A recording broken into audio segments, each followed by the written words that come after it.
Hello student, welcome to GGC के history classes. मैं doctor Suman Rathore, government girls college Khairwada, आपका स्वागत है। आज हम उग्रवादी विचारधारा जो उसका अध्ययन कर, तो अब हम उसकी शुरुआत करते हैं। उग्रवाद। हम लोग उग्रवादी विचार जो है उनकी उत्पत्ति किस प्रकार से हुई थी उनका अध्ययन कर रहे थे, जिसके पीछे दो मुख्य कारण थे कि राष्ट्रीय घटनाएं और अंतर्राष्ट्रीय घटनाएं। राष्ट्रीय घटनाएं जो है उनके बारे में हम अध्ययन कर चुके हैं। आज हम अध्ययन करते हैं अंतर्राष्ट्रीय घटनाएं। आखिर ऐसी कौन कौन सी अंतर्राष्ट्रीय घटनाएं थी जिनके कारण भारत में उग्रवादी विचारधारा जो उसकी उत्पत्ति हुई थी। पहली बात आती है दक्षिण अफ्रीका में भारतीयों के साथ दुर्व्यवहार। कि दक्षिण अफ्रीका में आबाद भारतीयों के साथ वहां की गोरी सरकार जो कि असमानता का व्यवहार कर रही थी, उसके कारण भी भारत में ब्रिटिश विरोधी भावनाएं जो है वो पनपने लगी और महात्मा गांधी द्वारा चलाए गए शांतिपूर्ण प्रतिरोध और सत्याग्रह आंदोलन के माध्यम से वहां के भारतवासियों की हालत सामने आई और भारतीयों की नीच जाति का मनुष्य समझा जाता था और उनकी गतिविधियों पर तरह तरह के प्रतिबंध लगाए गए थे। वे रेल की प्रथम डिब्बे जो थे उसमें कहा जाता कि बैठकर यात्रा नहीं कर सकते थे और रात के 9 बजे के बाद घर से बाहर नहीं निकल सकते थे। गांधी जी के संघर्ष के परिणाम स्वरूप भारतीयों को कुछ सुविधाएं तो अवश्य मिल गई और इससे भारतीयों को विश्वास हो गया कि अनुनय विनय के मुकाबले आंदोलन और संघर्ष के तरीके से ही हम अपने आप को ज्यादा ताकतवर बना सकते हैं और अपने आप को मजबूत बना सकते हैं। दूसरी बात आती जापान की रूस पर विजय। कि पिछले कई वर्षों से यूरोपवासियों की एशिया और अफ्रीका के विभिन्न देशों में निरंतर विजयों से एशिया वासियों को हमेशा ये भ्रम बना हुआ था कि गोरी चमड़ी के लोग जो है वो अजय है, अर्थात उन्हें कोई भी नहीं जीत सकता, वो सभी को पराजित कर सकते हैं और उनके सम्मुख युद्ध में उनको कोई पराजित नहीं कर सकता। परंतु एशिया के एक छोटे से देश जापान ने 1905 ईस्वी में यूरोप के एक शक्तिशाली देश रूस को पराजित करके इस भ्रम जो उसको तोड़ दिया और इस भ्रम के टूटने से भारतवासियों में ये नई आशा पनपने लगी कि वे भी ब्रिटिश शासन को समाप्त करने में सफल हो सकते हैं और देश के शिक्षित नवयुवक जापान की इस तीव्र प्रगति के कारणों को जानने के लिए उत्सुक हो उठे और उनके हृदय पर जापान के त्याग और देशभक्ति की भावना का बहुत गहरा प्रभाव देखने को मिलता है। इसके अलावा कुछ अन्य घटनाएं भी घटी।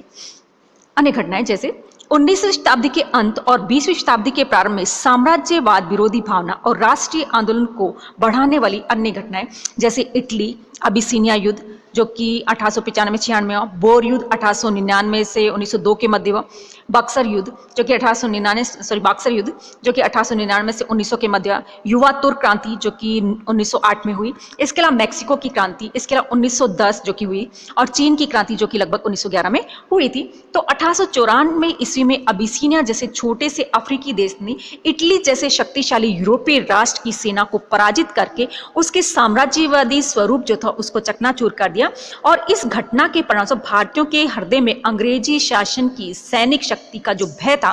वो दूर हो गया कि हम उन्हें पराजित कर सकते हैं। अब उन्हें ये लगा और दक्षिण अफ्रीका में बोर यानी कि डच लोगों ने अपनी स्वतंत्रता को बनाए रखने के लिए अंग्रेजों से जमकर संघर्ष किया और एक बार तो ब्रिटिश सेना को बुरी तरह से पराजित करके खदेड़ दिया गया और इसी प्रकार से चीन में पश्चिमी देश के बढ़ते हुए प्रभाव के विरुद्ध चीनी लोगों ने बॉक्सर विद्रोह किया और इन सभी घटनाओं ने भारतीयों के मन में असंतोष की चिंगारी जो उसको और भी ज्यादा बढ़ा दिया और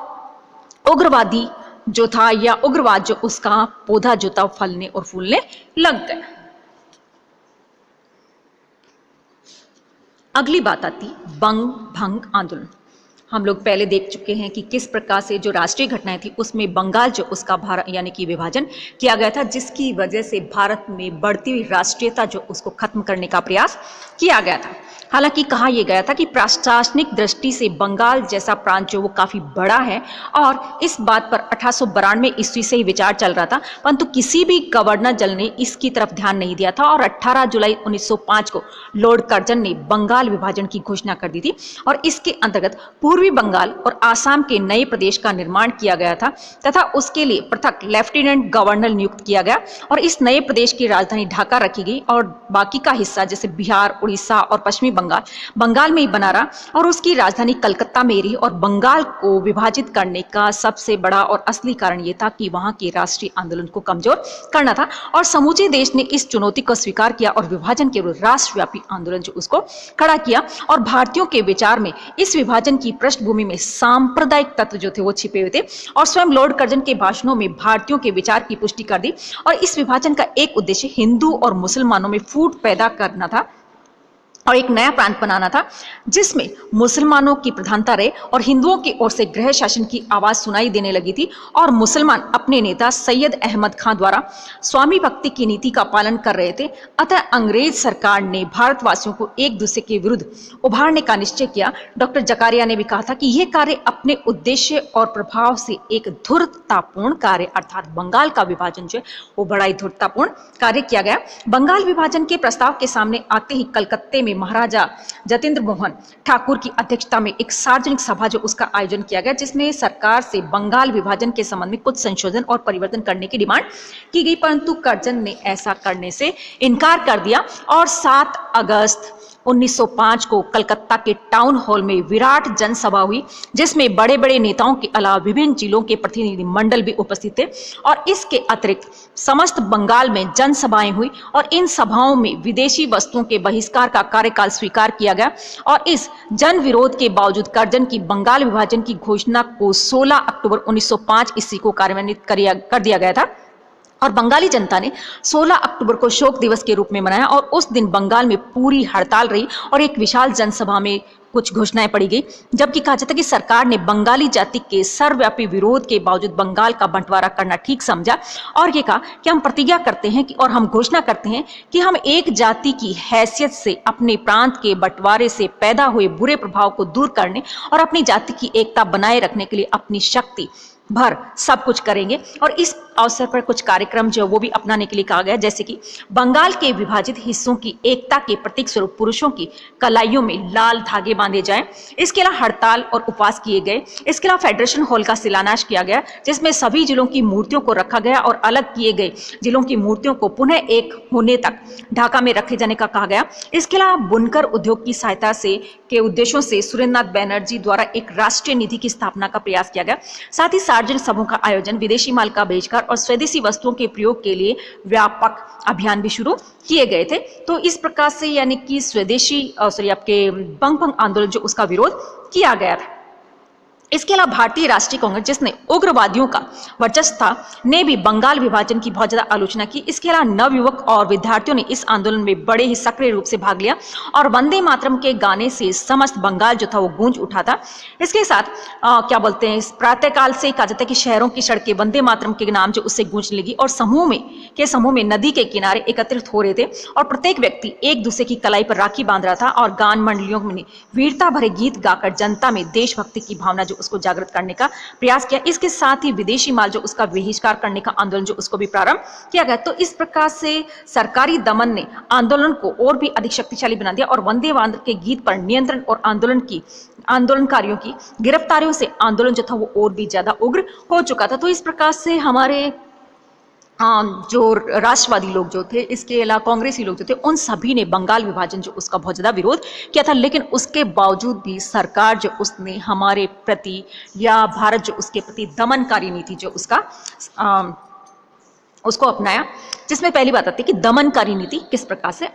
कि ब्रिटिश सरकार ने बंगाल विभाजन विरोध जन आंदोलन को दबाने के लिए दमनकारी नीति जो उसका सहारा लिया और हिंदुओं को दमन नीति का कष्टदायी परिणाम भुगतना भी पड़ा और सरकार ने सार्वजनिक सभाएं जो थी उनके ऊपर प्रतिबंध लगा दिया। अध्यापकों को चेतावनी दी गई कि वे अपने छात्रों को इस आंदोलन से दूर रखेंगे और अनेक देशभक्त प्रदर्शनकारियों को बंदी बनाकर अमानवीय सजाएं दी गई। मेमनसिंह जिले में 2 लड़कों पर मात्र इसलिए जुर्माना किया गया था कि वे वंदे मातरम का गाना गा रहे थे और सरकार शिक्षा विभाग का पूरा इस्तेमाल छात्रों को आंदोलन से दूर रखने में कर रही थी। वह धमकी भी दे रही थी जिस स्कूल के अधिकारी अपने छात्रों को इस आंदोलन से अलग नहीं रख पाएंगे उनकी मान्यता छीन ली जाएगी और उसे सरकारी मदद भी नहीं मिलेगी। इसके अलावा सरकार की इस नीति के चलते कितने ही छात्र और शिक्षक स्कूल से हटा दिए गए और सरकार ने मुसलमानों द्वारा हिंदुओं पर भीषण अत्याचार भी करवाए। इसके साथ ही उनके निकृष्ट कार्यों के लिए कोई दंड नहीं दिया गया और एक स्थान पर मुसलमानों ने ढोल बजा बजा कर ये घोषणा करवाई कि सरकार ने उन्हें हिंदुओं को लूटने और हिंदू विधवाओं के साथ विवाह करने की अनुमति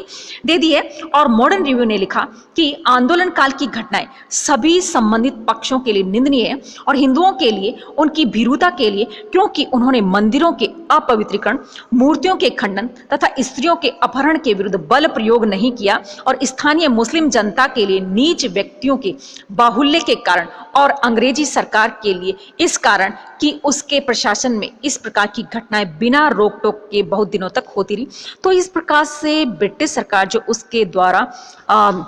जो बंगाल आंदोलन किया गया था, बंग भंग आंदोलन किया गया था, उसके विरोध में दमनकारी नीति अपनाएगी और दमनकारी नीति में उन्होंने यानी कि बहुत ही ज्यादा भेदभाव रखा। इसके साथ ही जो मुस्लिम लोग जो थे उनकी तरफ उनका झुकाव ज्यादा था, जिसके कारण उन्होंने हिंदुओं के साथ में बहुत ही ज्यादा दुर्व्यवहार किया और साथ में ब्रिटिश सरकार जो वो तो कर ही रही थी। नेक्स्ट बात आती है कि आंदोलन का क्या प्रभाव या महत्व रहा था। अब हम करते हैं आंदोलन का महत्व और प्रभाव। कि बंग भंग आंदोलन भारत के राष्ट्रीय आंदोलन के इतिहास का एक स्वर्णिम अध्याय माना जाता है और इस आंदोलन के फलस्वरूप भारतीय राजनीति में स्वदेशी आंदोलन जो उसका समावेश हुआ। वंदे मातरम के नारे ने जनता की सुप्त भावनाओं को जागृत किया और इसके फलस्वरूप जो राष्ट्रीय एकता की भावना जागृत हुई थी उसने स्वतंत्रता प्राप्ति की इच्छा को और भी ज्यादा मजबूत बना दिया। इसीलिए लोगों को उदारवादियों के प्रति विश्वास जाता रहा और स्वयं गोखले ने भी इस बात के लिखा कि नवयुवक ये पूछने लगे कि संवैधानिक उपायों का क्या लाभ है यदि इनका पश्चिमी बंगाल का विभाजन ही होना है। अतः बंगाल विभाजन की घटना ने भारतीय राजनीति में उग्रता को भी प्रगति प्रदान की और भारतीयों का अंग्रेजों की न्यायप्रियता जो उससे विश्वास जो था वो उठ गया तथा उदारवादियों की राजनीतिक भिक्षावृत्ति की नीति से लोग जो है नाराज होने लगे और उग्रवादियों की लोकप्रियता में बढ़ोतरी होने लगी। जबकि ब्रिटिश सरकार ने उग्रवादियों का दमन करना शुरू किया तो कुछ देशभक्तों ने इन अत्याचारों का प्रत्युत्तर क्रांतिकारी और आतंकवादी आंदोलन चला कर दिया और इस आंदोलन का महत्वपूर्ण परिणाम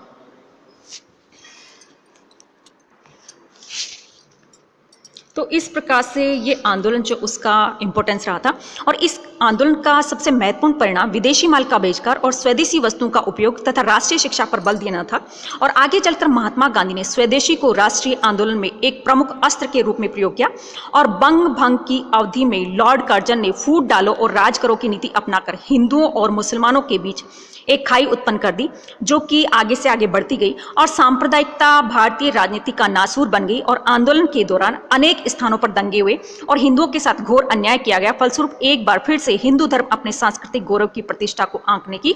तैयारी करने लगा। वस्तुतः ये आंदोलन हमारे राष्ट्रीय आंदोलन का एक मोड़ बिंदु रहा था और आंदोलन दिसंबर 1911 तक चलता रहा। इसके बाद भारतीयों के इस संगठित विरोध को शांत करने के लिए भारत सरकार को विवश होकर 1911 में बंगाल विभाजन को रद्द करना पड़ा और ब्रिटिश भारत की राजधानी कलकत्ता से दिल्ली कर दी गई और पहली बार ब्रिटिश सरकार को भारतीय जनमत जो उसके सामने झुकना पड़ा था और इससे भारतीयों में एक नया आत्मविश्वास पैदा हुआ था।